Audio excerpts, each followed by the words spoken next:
Welcome to the PAGCAST, where we provide regular interviews with pharmacy leaders, entrepreneurs, and members of the Platform Alliance Group. We cover the key challenges, opportunities, and practical solutions for pharmacy leaders. The pharmacy industry is a dynamic and vital part of the healthcare industry, impacting the lives of millions of Australians.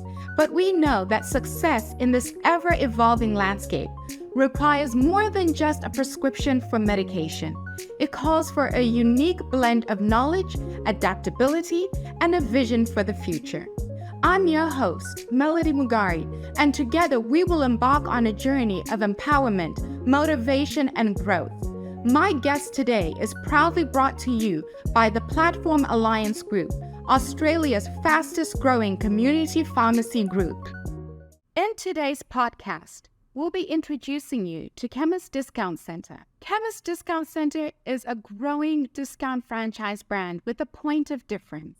They're big on automation and technology, which supports the pharmacy teams in delivering big savings without compromising on service and advice to their local community. Today on the podcast, we've got Felicia Hambali. Now, Felicia, I've done a bit of background digging, if you don't mind. And according to the sources I've got, it says that you're currently the head of Chemist Discount Centre within the PAG Platform Alliance Group. And you're also, at one point or another, was working for Platform Alliance as the General Manager Brand Operations. Do I have that correct? Yes. So from there, though, to become where you are as the head of Chemist Discount Centre, could you just talk me through how you started from being a pharmacist to working in a hospital? If I've got that right, you were an outpatient pharmacist as well. And then now you're actually a brand champion for a whole brand. How did that come about? Long story, Melody, but basically it all started off, when you're in high school, you go to open days and you get inspired. You look at all these different, university departments. And then I tagged along with one of my friends to Monash Parkville. So it was, back in the day, it was called Victorian College of Pharmacy. It was the only, pharmacy school or pharmacy department that we have in Victoria, in Melbourne. And I was just really curious about it, and I really wanted to become a pharmacist. So there we are, I applied, got in. It was my first choice. Didn't think about anything else. I really, really wanted to do pharmacy. It was something completely different than what I had, imagined. Because I think, being a daughter of a businessman, people expected me to do... That's what I was about to say. You actually, there's no pharmacists in your family, are there? No, not at all. No. So even my dad thought, are you sure about that? You wanted to do pharmacy. What is that? They didn't even know what it was about. But I was just so taken, from the open days. It was really intriguing and I really wanted to become a pharmacist. So here I am. So you did 4 years at Monash, correct me if I'm wrong? Yep. 4 years at Monash. But then a birdie told me that you actually have an MBA as well. Is that correct? Yeah. So after several years in community pharmacy, I sort of realized, maybe the apple doesn't really fall far from the tree. I was a little bit more commercial, I guess. I mean, not saying that the clinical side of things weren't important, but it was more that I naturally wanted to, get the pharmacy business up and running really well. And, back in the day when mesh checks were first introduced, or clinical interventions back then, and, immunizations in pharmacy, it was just sort of starting, back in my day. And I was really onto it. I wanted, our team to get on board really quickly and really support all these different, opportunities in pharmacy. So I realized myself that I was, a bit more innovative, a bit more commercial. And I thought, okay, I think I could, get somewhere or do something a little bit different. Yeah. So, I took the plunge. I did an MBA and, and took it from there, really. And do you find that the MBA actually helps you with your day-to-day as well? because you're more in that business sort of side of the pharmacy, not so much on the floor with the patients, but you're actually championing a whole brand. So you find that the MBA sort of kicks in quite a lot? Yeah, definitely. So I guess a lot of people ask me, they're like, what did you learn from it? Or, what can you take from it that you could apply in day to day? And it's, I guess, a little bit hard to answer, but it's more that it really shaped who you are and how you think. It makes you sort of think open-minded, think outside the box a little bit more, because as you're doing the MBA, it's all about case study after case study after case study. And so it really makes you accustomed to thinking about problem solving, I guess. And that definitely helped in my day-to-day. And you're good at that, I must say. Oh, thank you. You're very good at problem solving. It's not easy what you do, and I take my hat off to you every single day, believe me, because Thank you. I know that Platform Alliance Group has got 4 brands. So there's Catalyst, PAL, which is Pharmacy Alliance, and then there's Advantage Pharmacy. And you look after Chemist Discount Center, which will, CDC. Now, what makes it so different from all the other brands? What's its sort of coup de grace? What makes it sort of the creme de la creme? Yep. So I guess with Chemist Discount Center being one of the, discount brands that we've got within PAG or within Platform Alliance Group, it's a fully franchised model, compliant model. And so a lot of the different departments, so all our team members from merch, marketing, professional services, they all really have to get together and implement something as a team. And I guess working as a team, it is really fun, of course, but of course it's also difficult at the same time. And it is really problem solving on a day-to-day basis, because if you've got a great idea, it's not just about, let's go with it, let's put it into CDC, but it's more about how do we really make it work? How do we systemize it? How do we put it into our automation, for example, because we're highly automated. We're, I guess, quite advanced in terms of tech, which is really exciting for pharmacy, but it is different at the same time. There. So I'm just going to pause you right there. When you say that you're highly automated, we're talking more than just computers, fax machines, and stuff like that, right? Yeah. Can you go on that rabbit hole for just a moment with me? Yeah, of course. So with Chemist Discount Center, we have full automation in terms of our inventory management. So we use a system called Buy It Right. So it's essentially all your orders are automated, all your ethical orders, which is your dispensary, your front of shop, middle of shop, S3s, everything is automated. It's linked to your planogram as well. And so all of our stores have their own planograms. They have their own naming of planograms, and it's all linked into Buy It Right, which means if we wanted to introduce a new range or we want to delete a range, we have new items, etc., it's all connected in our system. And that's why you got to think outside the box a little bit. You can't just, I just want to introduce a new range. You really got to link up all the systems, replanogram everything. And our automation will only order on forecast, which means that it will never over order as well. And so, the stores are really maintained quite well in terms of ordering.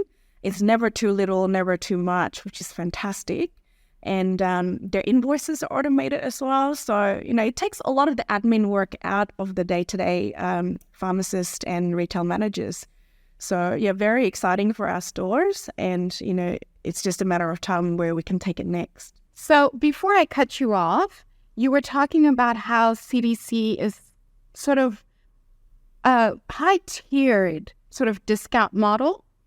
What makes it that sort of high-tiered discount model? I mean, there's many a discount pharmacies out there, and there's many a models of pharmacies out there, but you were talking about how this was slightly different from what's out there on the market. What makes it that different? Yep. So we've actually launched our tagline recently, which is expert advice with lower prices. And, although it seems quite obvious, we are still a pharmacy, we still want to provide great service. But really, we kind of embody that tagline or that saying on our day-to-day because it was really inspired by our members themselves. Every time we go to a store and go, hey, why did you want to become a CDC? You've converted from whatever it was to a CDC, and why CDC? And they say, oh, well, it needs it. Our demographic needs it. A discount model is really needed. And they say they're proud to be able to supply really good discounts, really good product range for the community. But at the same time, they're saying, but we're so proud to provide the service. We don't want to be just like any other pharmacies out there. We want to be the best. We want to know our customers. We want to know our patients. We want to see them, month to month, and still provide that clinic service, immunizations, medicinal cannabis, compounding, anything that's required for the community. And so, we really took that on board and made it into our official tagline recently. Well, congratulations, Val. So I'm going to sum it up and make sure that I've understood.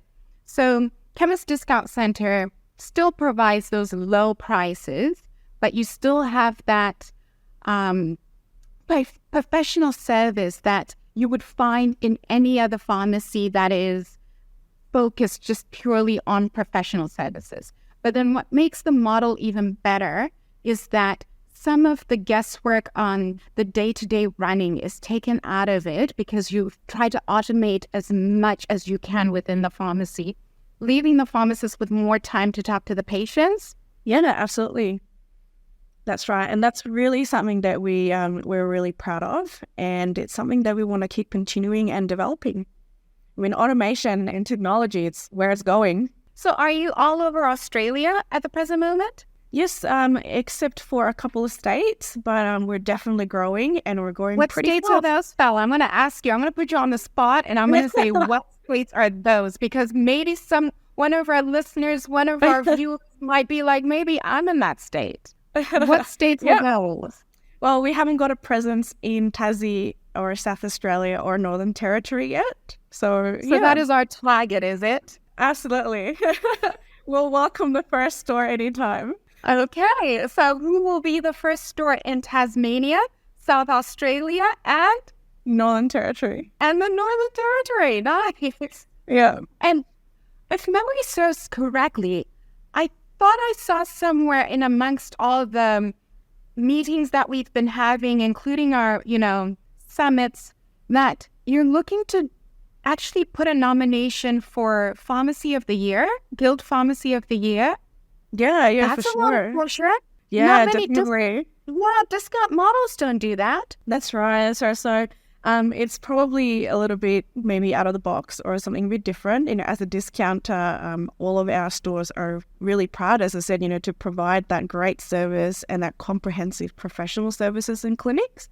And that's why we've got a few stores that are interested, and we're getting the community on board to nominate them or getting their peers to nominate them. And so we're really looking forward for a nomination through Pharmacy of the Year for next year. Well, I wish you all the best in that. I really do. We're seeing that PAG has a number of past winners from the different brands that we've got.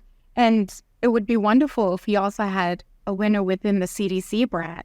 That would be absolutely amazing. Yeah. Now, I'm going to go backwards, if I can, to talk about the problem-solving skills you learned, as well as the problem-solving skills you apply every single day. Now, being a discount model, 60 days would have to affect you quite a lot. You would probably feel the pinch more than any other sort of model out there on the market. Now, when you heard about 60 days or double dispense, did you collapse? Did you faint? Or what? Tell me the panic you went through. And you have a plan. Do you have a plan? Let's hear. Yeah. Okay. Well, first of all, just like every other pharmacist out there, yes, the initial reaction is you sort of collapse. But I guess this is where the training sort of comes in, because it doesn't take me long to, I guess, digest the information. It's more about what's next. You've got to just find the solution. And that's where you kind of have to think outside the box a little bit, rack your brains, and, talk to your peers and go, guys, what can we do?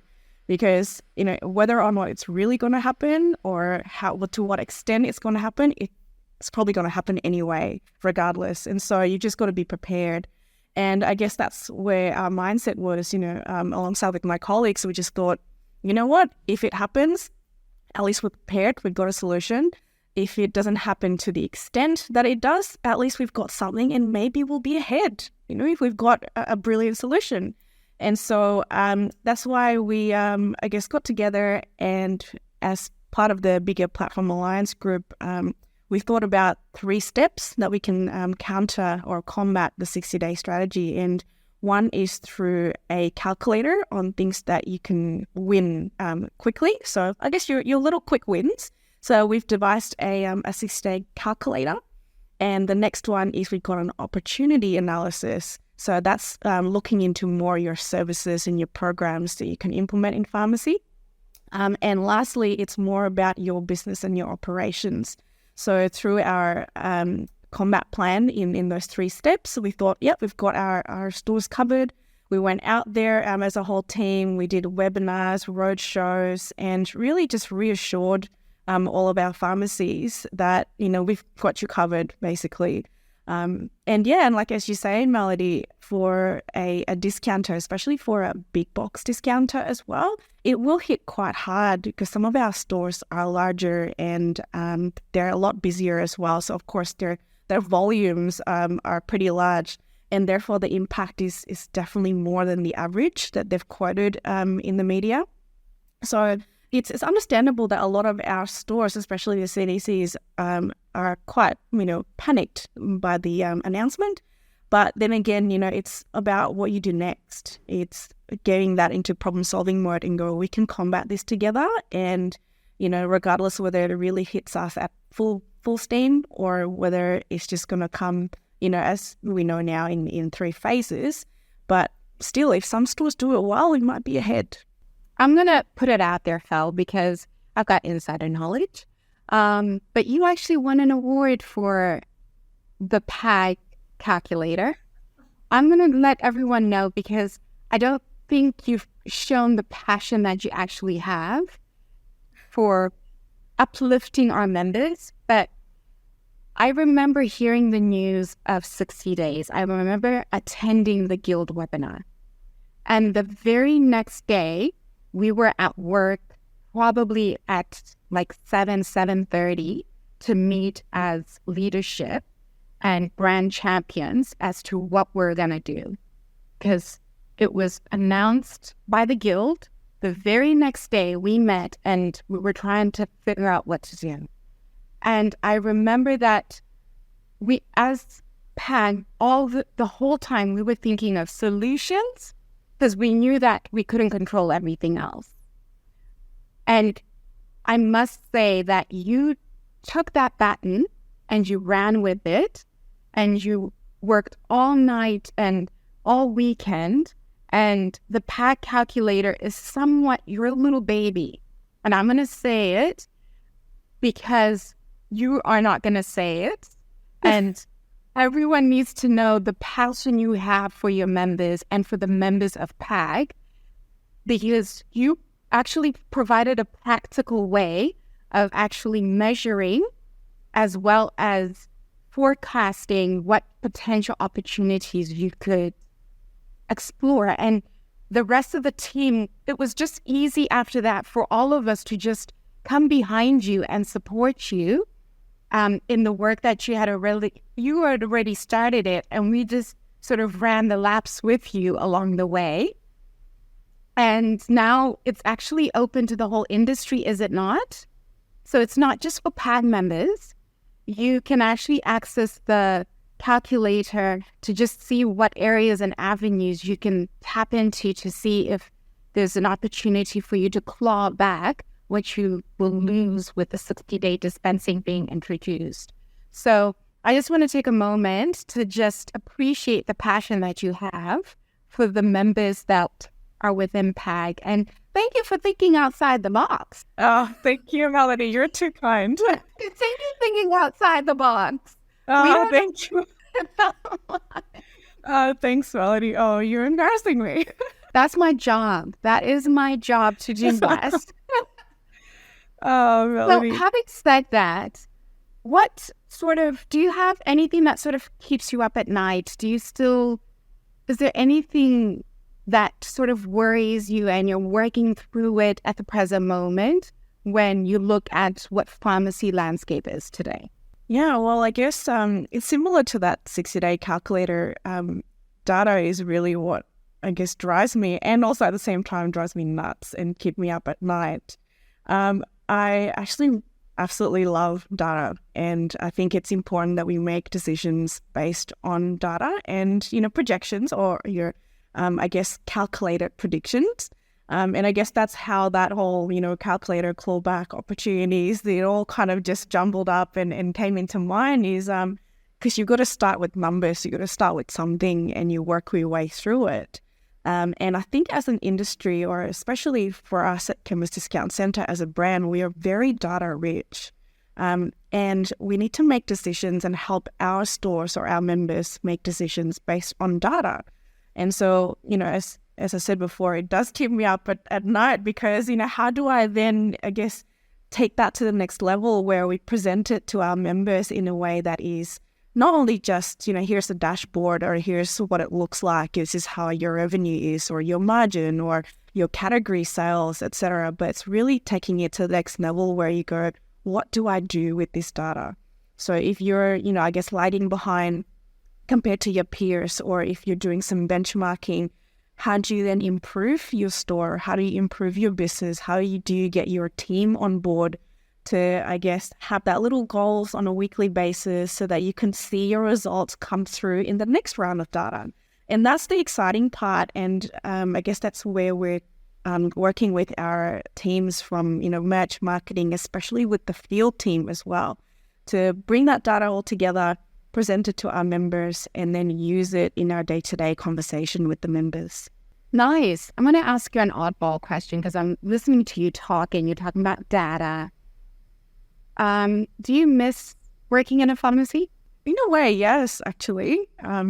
And I guess one of the craziest moments in pharmacy and the things that you miss is that interactions, with the customers and the patients.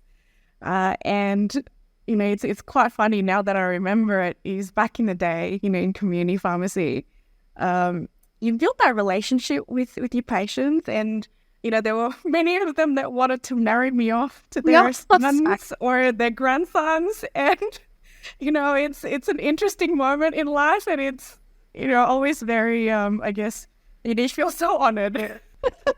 I need to talk to my patients. None of them are married me off. They bring me sausage rolls and stuff, but none of them are offering their sons and their grandsons. Not that they want, to be honest. Yeah, I understand. I 100% understand where you're coming from when you talk about the relationships you build with patients.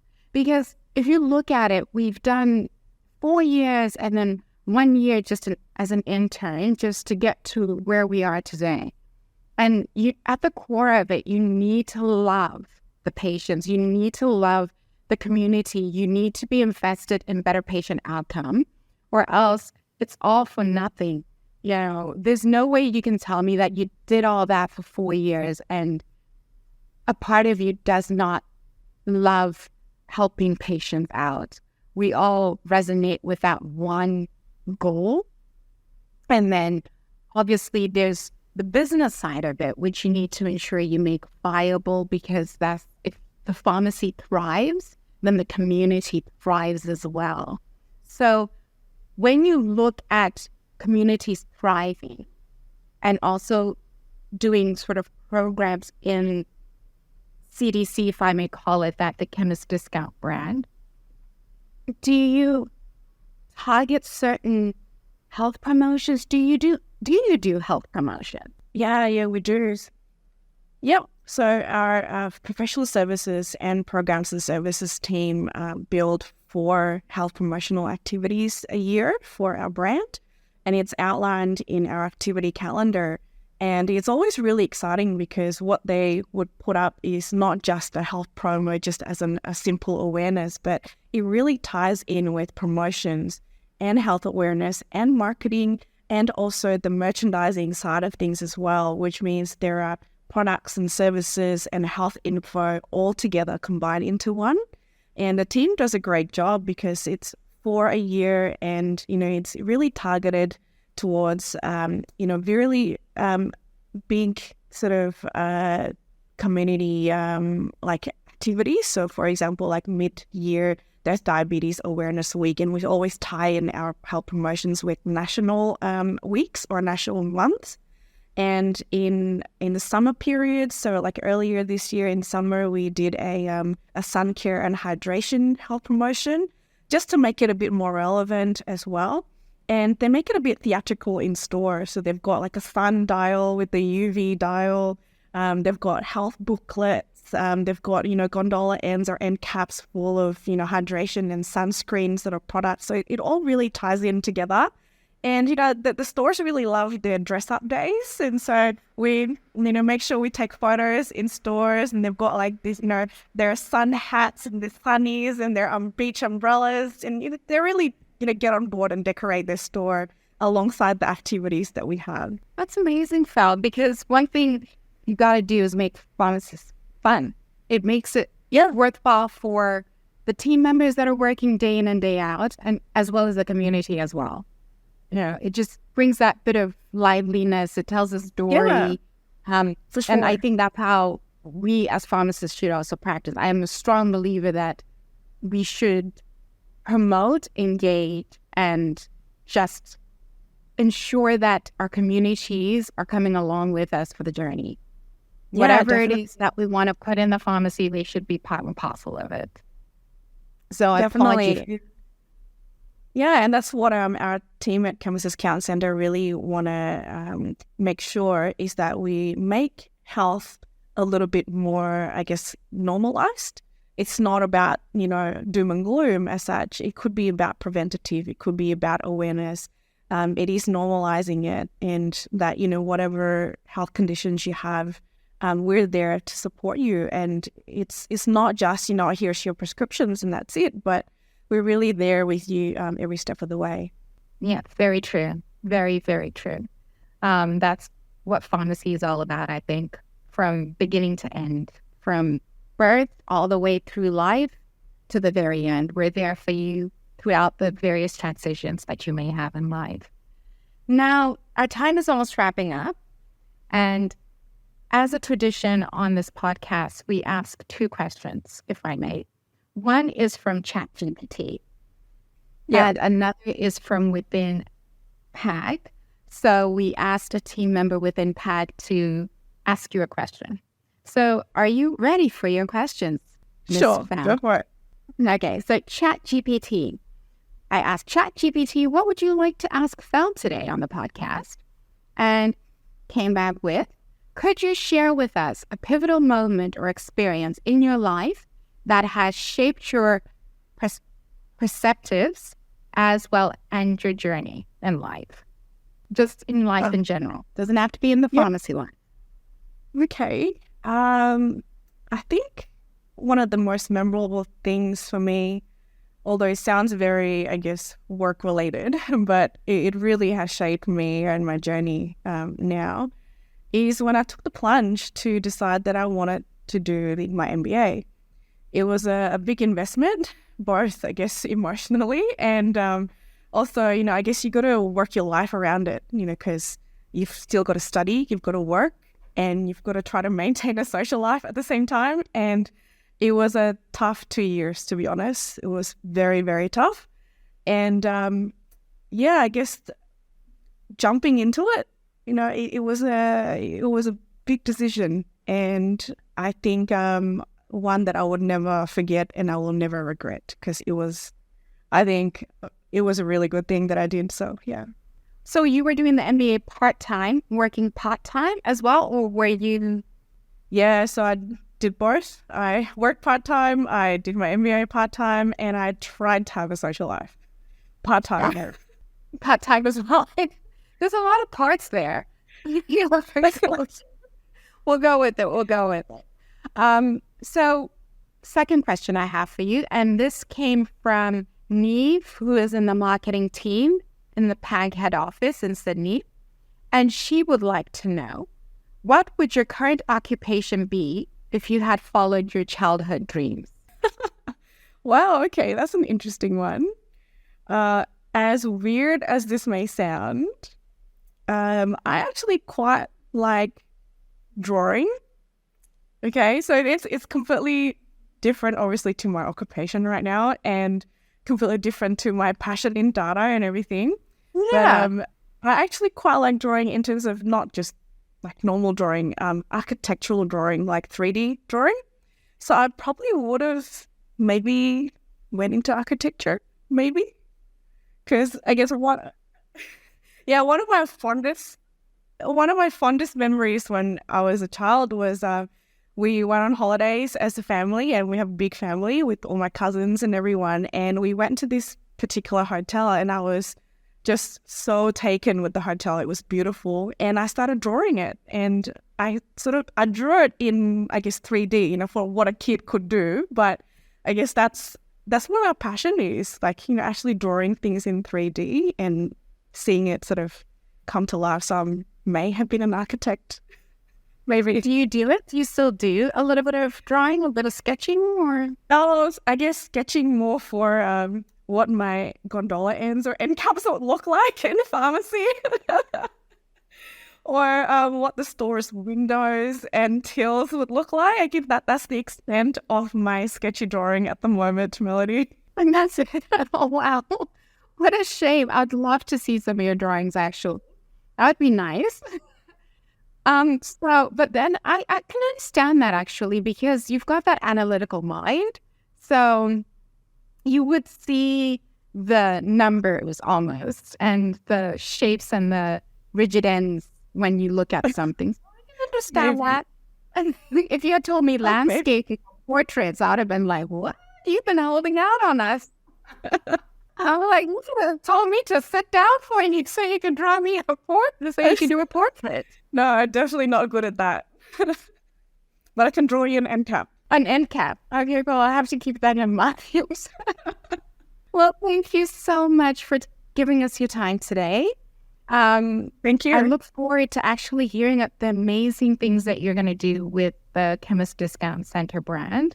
And I look forward to actually seeing one of your stores as a finalist in the Pharmacy of the Year for 2024, right? We're looking at 2024, 2025. 24, hopefully. Fingers crossed. 24. Okay. Yeah. We got you. But yeah, thank you so much for your time, and thank you for your passion.